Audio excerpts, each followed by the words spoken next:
that blue verification check mark. With us now to talk more about Elon Musk's takeover of Twitter is Shibani Joshi, who's a business and technology reporter. Good morning, Shibani.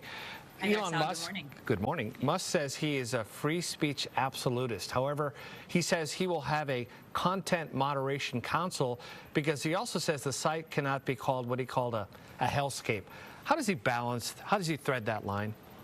I believe that's what we're all waiting for, Sal. I mean, that is the ultimate question. How is the future of Twitter going to be run under the new leadership of Elon Musk? And already we're seeing a lot of confusion play out in the marketplace. You were just talking about the layoffs going on, uncertainties within the workforce there about whether or not they're going to get their stock grants given to them tomorrow. I mean, there's a lot of uncertainty. And then he was tweeting out false information. I think that that's what the Twitterscape in the world is looking for. And right now, we're not getting a very good sense for what his leadership is going to be. Already, celebrities like LeBron James are coming out and saying we're seeing an increase of hate speech across the platform. If he is going to make this a palatable and profitable enterprise, he's going to have to balance that content moderation piece because, after all, as you know, Sal, this is an advertising business. And if you want to lure advertiser to the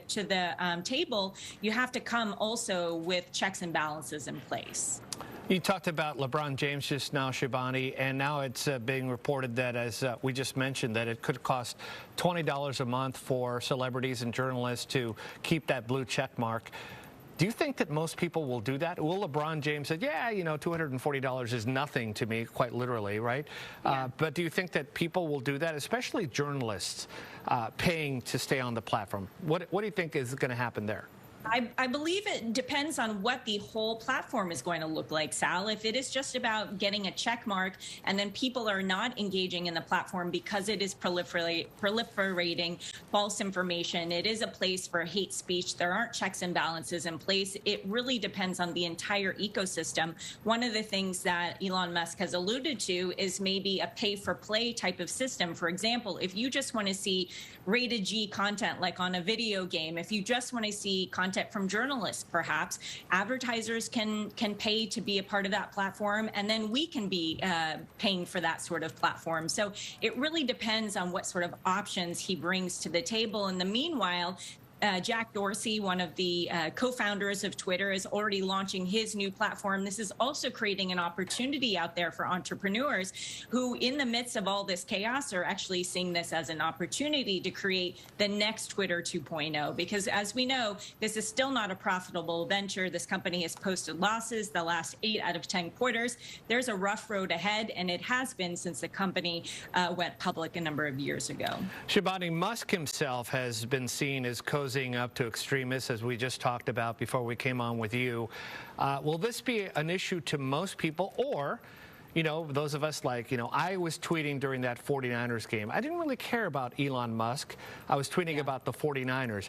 Will I just be able to continue doing that? Do you think most people are going to feel like, yeah, whatever, I'm going to tweet about the 49ers or whatever they want? What do you think is going to happen there?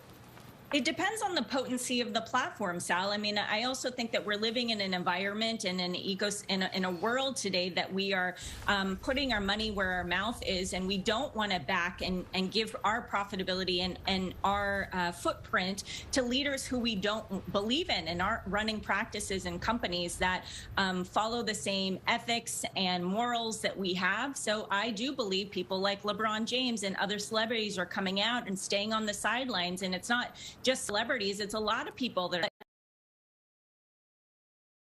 see what Elon does, and based upon his leadership, I will decide to be a part of this platform, or I can take my business to TikTok and Instagram and other places. That being said, Twitter has a very distinct niche, as you've mentioned, for journalists and for celebrities to gain access and DMs and all of that stuff. Again, how does it turn it into profit? That remains to be the question. Shibani Joshi, tech journalist, thank you. Good insights as always. Thanks for joining us. Thanks, Al.